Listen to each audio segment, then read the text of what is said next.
Est-ce que l'allergologie doit être une spécialité? Alors, si vous voulez, avec tout ce qu'on vient d'entendre, hein, Oui. avec le docteur El Guedari, avec le docteur Maraoui, l'allergologie est une spécialité. Alors, je prends, c'est le mot reconnu en fait, hein, c'est une spécialité. Alors, c'est intéressant le mot reconnu, parce que quand nous avons été, moi j'étais pour les immunos, au ministère pour mettre en place une réforme qui allait aboutir à la création du DES, diplôme d'études spécialisées, d'allergologie, on s'est retrouvé en petit comité et il y avait le doyen de la faculté de Bordeaux qui était un chirurgien qui à un moment donné s'est penché vers moi et qui m'a dit mais l'allergologie c'est comme l'orthophonie, c'est comme les masseurs-kinésithérapeutes. Pour lui, ça n'était pas des médecins qui s'occupaient d'allergologie. Hein. Le doyen de la faculté de Bordeaux. Alors ça date de 2010, ce que je vous dis, mais donc en effet, c'est une spécialité, on le sait. Pourquoi est-ce qu'elle n'est pas toujours reconnue? Ça, c'est encore une autre chose. Alors pourquoi il faut qu'elle soit reconnue, cette spécialité? Donc, c'est difficile, hein, l'allergologie, c'est très compliqué. C'est une formation complète et adaptée qu'il faut donner aux médecins qui seront allergologues. L'allergologie, en fait, c'est pas uniquement les maladies allergiques, hein. Quand on parle des médicaments, il n'y a que 5% des hypersensibilités aux médicaments qui sont allergiques. Donc quand on dit allergologie, ce sont des pathologies inflammatoires par hypersensibilité. Et là-dedans, il y a bien sûr ce qu'on appelle les maladies allergiques, mais il y a aussi toutes les autres pathologies. Quand on dit dermatite atopique intrinsèque, ce n'est pas une pathologie qui implique un allergène ou des allergènes précis. Vous dites plus asthme intrinsèque, asthme extrinsèque, mais on sait que dans l'asthme, il n'y a qu'une partie des patients qui sont allergiques. Et puis, il y a tout le diagnostic différentiel. Quand vous voyez quelqu'un qui est dermatite, je veux dire, il y a tout un tas de choses à connaître et qu'il faut éliminer. Donc, c'est vraiment un métier, c'est une spécialité qui est très difficile et que, personnellement, j'assimile à de la médecine interne, c'est-à-dire qu'il faut avoir des connaissances qui sont extrêmement vastes sur les maladies elles-mêmes et puis surtout le diagnostic différentiel de ces maladies. Donc, vous voyez qu'il y a du boulot. Donc, ça nécessite vraiment une formation complète et adaptée. Les connaissances et les compétences sont vraiment transversales. C'est pour ça que je fais le parallèle avec la médecine interne. Donc, bien sûr, tout un tas d'organes. Il faut des bases solides. Vous avez compris, en immunologie, immunopathologie, je sais qu'à la Maforcale, c'est un point qui est extrêmement important. Preuve, ce matin, donc la séance qu'on a eue qui était sur les bases en immunologie. Et puis, donc, c'est ça, c'est la médecine interne des maladies, en fait, des épithéliums de revêtement et des hypersensibilités type A4, si on veut résumer au minimum le type de compétences que ça devient. Alors, vous avez entendu tous les arguments pour que c'est une spécialité, hein, elles sont extrêmement fréquentes. Et quand même, ça existe au pays, cette spécialité médicale, alors qui ne s'appelle pas allergologie, entre parenthèses, qui s'appelle allergologie et immunologie clinique. Et là, je vous ai mis donc deux articles qui sont vraiment des articles intéressants. On va parler de celui-ci qui pose la question, c'est quoi un allergiste, un allergologue? Et puis celui-ci, parce que il parle des maladies pour lesquelles l'allergiste immunologiste est particulièrement qualifié.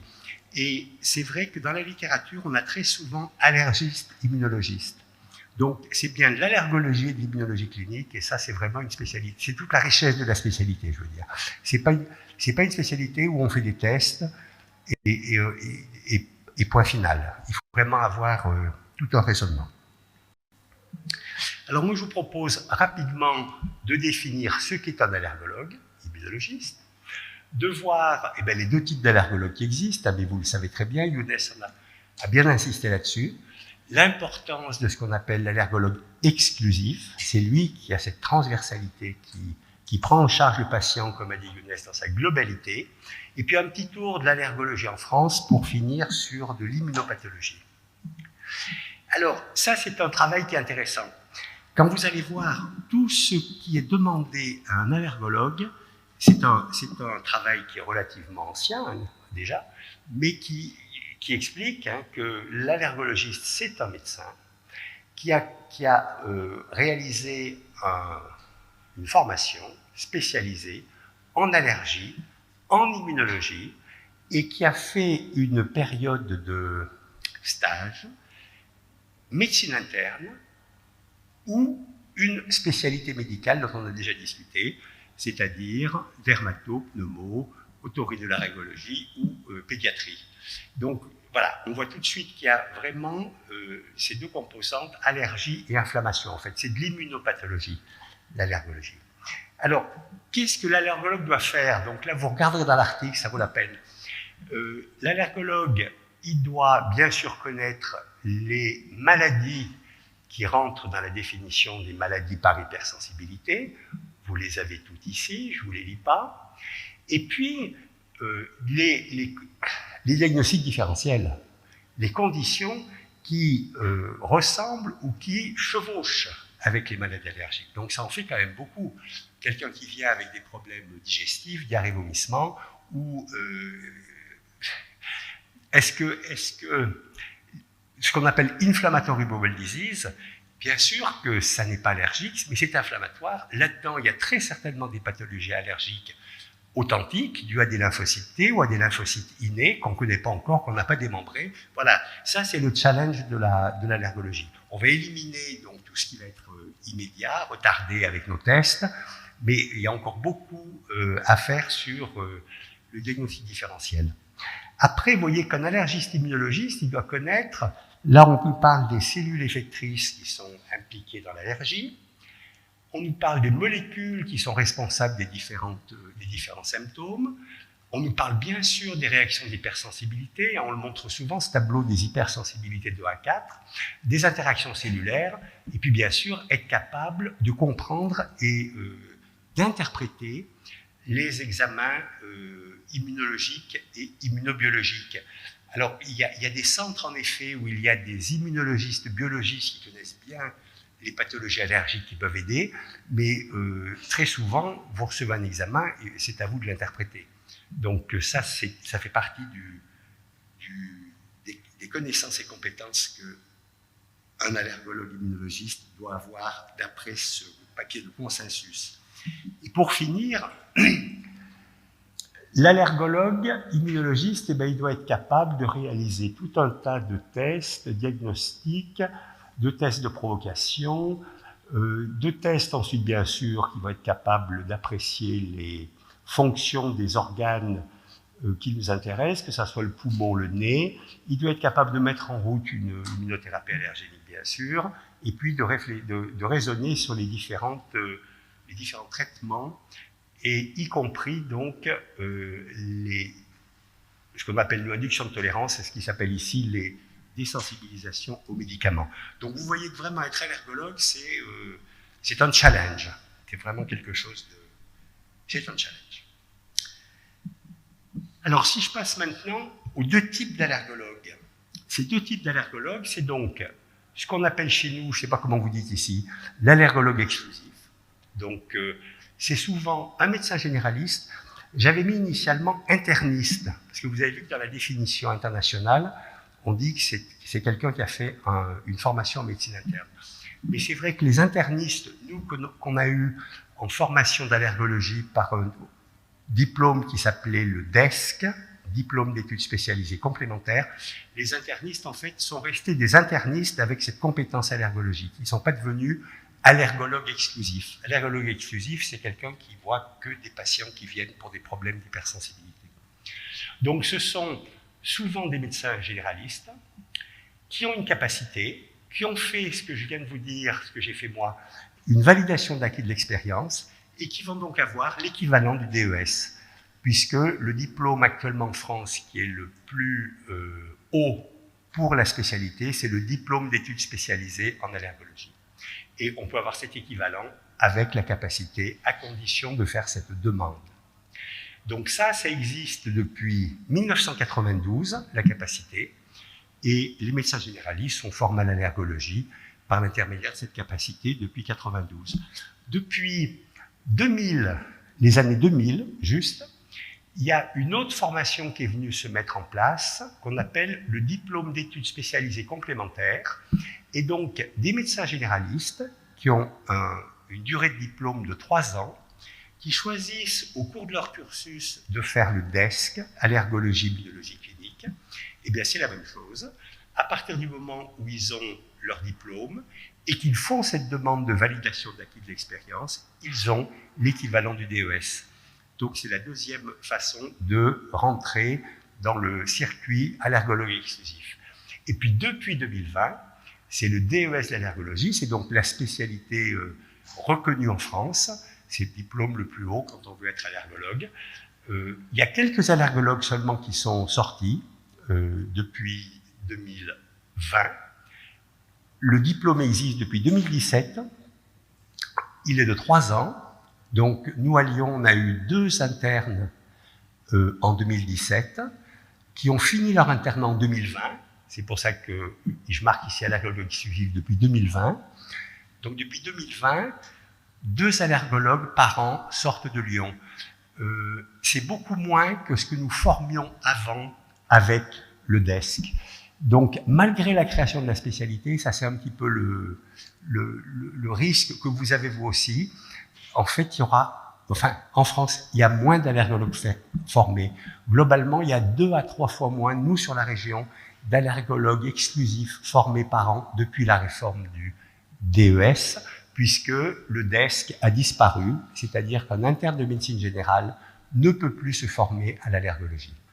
Alors on verra qu'il y a 2-3 exceptions, mais c'est vraiment... Donc ça, il faut être vigilant, et je pense que les instances de l'allergologie, nous n'avons pas été suffisamment vigilants lorsqu'il y a eu cette création pour tout de suite discuter d'un nombre d'internes qui aurait été nécessaire pour compenser la disparition de certaines formations. Heureusement, la capacité persiste. Et pour l'instant, il n'est pas question que la capacité disparaisse. Alors, allergologue exclusif, c'est ça, les gens qui ont besoin de cette formation transversale, qui ont besoin de toutes ces compétences multiples. À côté de ça, il y a donc des spécialistes d'organes. Moi, je suis dermatologue, donc j'ai un DES de spécialité, et je n'ai pas fait la capacité, je n'ai pas fait le DESC, je n'ai pas fait la FST. J'ai fait une demande de validation d'acquis de l'expérience, et donc j'ai l'équivalent du DES d'allergologie. Un DES de spécialité plus capacité, ça lui donne le droit d'être pneumo-allergologue ou dermato-allergologue. Un DES de spécialité plus le DESC, c'est fini depuis 2017, il sera aussi pneumo-allergologue, dermato-allergologue. Et la nouveauté, c'est que les DES de spécialité actuellement, avec ce qu'on appelle une formation spécifique transversale, c'est un cursus d'1 an qui associe des cours et des stages, avec cette formation spécifique transversale, peuvent devenir dermato-allergologue ou pneumo-allergologue. Il faut noter quand même que la FST a remplacé le DESC. La FST, c'est 1 an, le DESC, c'était 2 ans. Donc vous voyez que nous formons actuellement des étudiants, c'est-à-dire des spécialistes d'organes à l'allergologie, avec un niveau qui sera forcément inférieur à ce que nous formions auparavant. 1 année de formation au lieu de 2 années de formation. Quand vous faites 1 année de pratique, au lieu de 2 années de pratique, je vous assure qu'on voit vraiment la différence avec les personnes qui sont formées. Donc voilà un petit peu comment ça se passe chez nous. Alors, en France, voilà un petit peu, ça a commencé en 1992, je ne sais pas ici quand ça a commencé, la formation allergologique. 1992, c'est la création de la capacité d'allergologie, et vous voyez qu'elle persiste. Donc, que ce soit des médecins français, des médecins non français, que ce soit des médecins généralistes, des spécialistes d'organes, tout le monde peut entrer dans le cursus capacité d'allergologie. C'est en 2000 qu'on a créé le DESC, et ce DESC a disparu en 2017. Et pour vous donner un ordre d'idée, en 20 ans, donc on va dire 17 ans, on va dire 20 ans, nous avons sur Lyon formé 200 allergologues. 100 globalement, la moitié, 100 étaient des médecins généralistes qui sont devenus des allergologues exclusifs, et l'autre moitié, c'était des spécialistes qui sont devenus des allergologues de spécialité. Donc ça a disparu, ou plutôt, en 2017, il n'a plus été possible pour des internes de rentrer dans ce cursus. Par contre, j'ai mis des pointillés parce qu'on continue chaque année à valider en commission spécifique le diplôme des étudiants qui sont rentrés jusqu'en 2017. Et pour vous donner un ordre d'idée, l'année dernière, à la commission spécifique du mois d'octobre, on a validé 12 étudiants. Il y avait 6 médecins généralistes, il y avait 6 médecins spécialistes. Donc, le DES créé en 2017, donc lui, il est parti pour un moment, et la FST créée 2 années plus tard, 2019.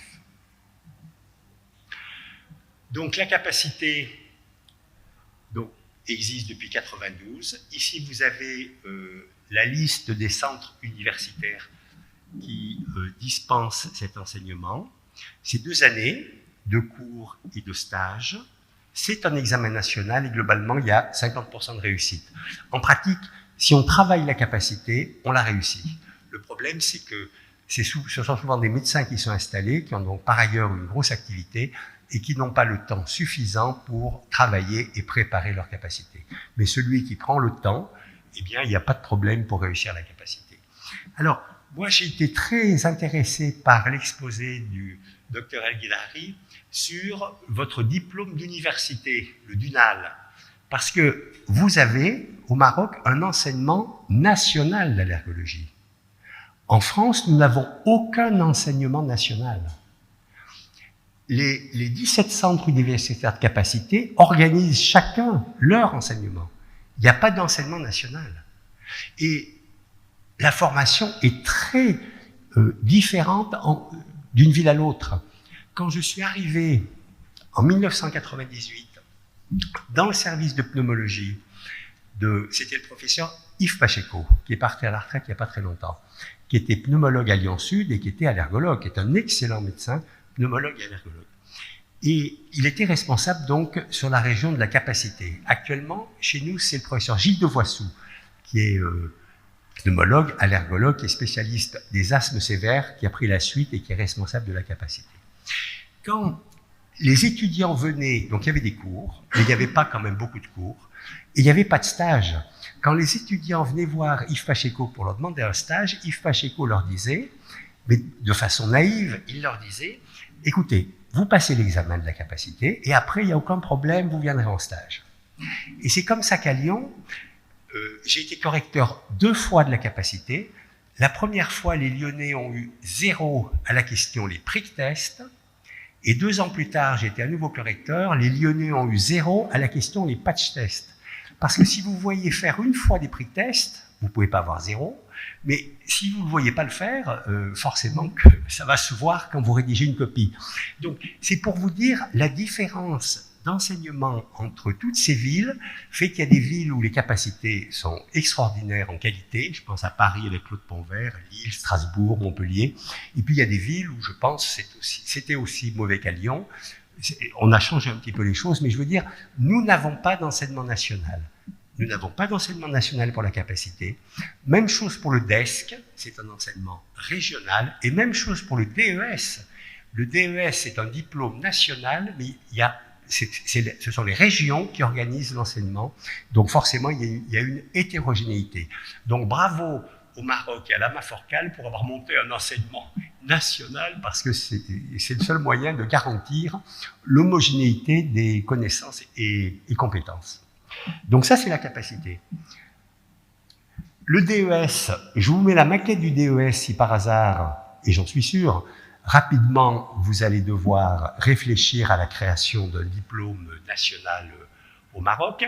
Donc, le DES, quand vous réussissez l'internat, à la fin de vos 6 ans de médecine, vous choisissez votre spécialité. Donc, il y a des étudiants qui choisissent le DES d'allergologie. Et donc, ils vont se retrouver dans un cursus de 3 ans où il va y avoir bien sûr des cours. Et les cours que nous donnons au DES, je vous ai dit que c'était des cours régionaux, donc les cours que nous donnons au DES, c'est le même que ce que nous donnons aux capacités, au DESC, c'est ces cours, et au DUFRAL, ce sont ces différents modules allergolions qui sont dispensés 1 fois par mois, du mois de décembre au mois de juin. Donc, il y a des cours, et puis il y a bien sûr des stages, ce sont des internes. La première année qu'on appelle la phase socle, il y a 1 semestre en allergologie et il y a 1 semestre en médecine interne. Et ça, c'est vraiment quelque chose d'extrêmement important. Et puis la deuxième année, deuxième et troisième année, là, je vous ai mis la maquette officielle. Et ben, c'est un ensemble de stages. Et puis, la 4e année, c'est ce qu'on appelle docteur junior. Maintenant, les internes sont médecins à la fin de la 3e année. Donc, le DES d'allergologie, c'est 4 ans, mais les internes sont médecins à la fin de la 3e année, et leur 4e année d'internat, on les appelle docteurs juniors. Et c'est là où ils peuvent faire des stages mixtes, soit sur l'hôpital et des hôpitaux périphériques, CHU hôpitaux périphériques, voire des stages libéraux. Et tous nos internes actuellement ont au moins 6 mois de stages libéraux dans le cursus. Alors ça, je vous ai mis la maquette nationale. Nous à Lyon, donc c'est première année allergologie, 6 mois, médecine interne 6 mois, et ensuite pneumologie, dermatologie pour la 2e année, pédiatrie et labo d'immuno, stage libre ou stage d'allergologie pour la 3e année. Et le stage docteur junior, toujours avec du temps, 6 mois en général au moins en libéral. Donc ça, c'est le DES. Et la dernière formation qui date de 2019, c'est cette formation spécialisée transversale. Elle s'appelle maladie allergique. Le DES s'appelle allergologie. La FST s'appelle maladie allergique, qui est ouverte. Alors, c'est assez intéressant, hein, je veux dire, nous sommes, les médecins, nous sommes responsables des problèmes que nous avons. Hein. Il y a un corporatisme qui est tel que cette FST, elle est ouverte aux internes des DES dont les responsables ont dit qu'ils étaient intéressés par la FST maladie allergique. C'est-à-dire, c'est ouvert aux internes de dermato, de pneumo, de pédiatrie, d'ORL, de médecine interne et immunologie clinique. D'accord ? Théoriquement, ça n'est pas ouvert aux internes de médecine générale, alors que c'est là où ça devrait être intéressant. Un médecin généraliste qui, une année bien formé, peut quand même avoir un certain nombre de bases en allergologie. Et ça, tout le monde est contre, en particulier les internes du DES d'allergologie. Les internes du DES d'allergologie ne veulent pas que d'autres spécialités puissent éventuellement dire qu'ils ont une compétence en allergologie. Et ça, c'est dramatique. C'est ce corporatisme qui nous tuera parce que, comme vous l'avez entendu avec les exposés précédents, je veux dire, on ne va pas prendre le travail des autres. Hein. Il y a du travail vraiment pour tout le monde et on ne sera jamais assez nombreux. Donc ça, c'est la FST. Alors, j'ai mis l'accès est également possible parce que nous, sur Lyon, on a, comme les décisions se font localement, ce n'est pas des décisions nationales, nous, sur Lyon, on a fait le forcing, et ça, c'est Audrey Nosbaum chez nous, pour que les médecins du travail et les internes de médecine générale puissent accéder à la FST. Médecins du travail, c'est extrêmement important parce que le domaine de ce qu'on appelle la dermato-allergologie, en particulier tout ce qui est prise en charge des eczémas de contact, avec les explorations derrière des patch tests, hein, c'est vraiment une surspécialité. Là, les médecins du travail, il n'y a plus assez de dermatologues, les médecins du travail sont très intéressés à cause des dermatos professionnels. Et donc là, un médecin du travail avec une FST allergologie peut parfaitement prendre en charge un service de dermato-allergologie professionnelle et non professionnelle.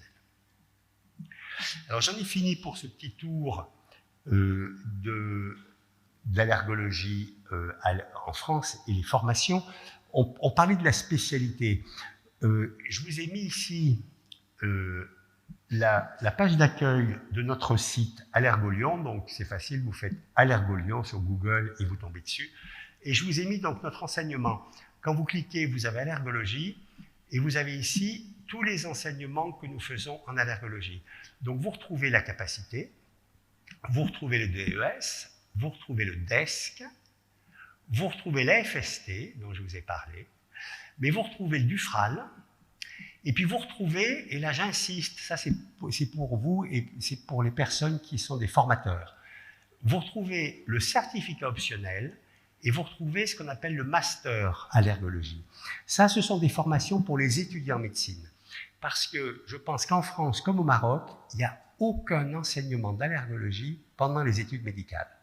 Ce qui explique que les médecins qui sont formés soient aussi mauvais, c'est pas une critique, hein, que les anciens médecins, parce que l'allergie au travail, l'allergie au conjoint, voilà, on n'a pas progressé.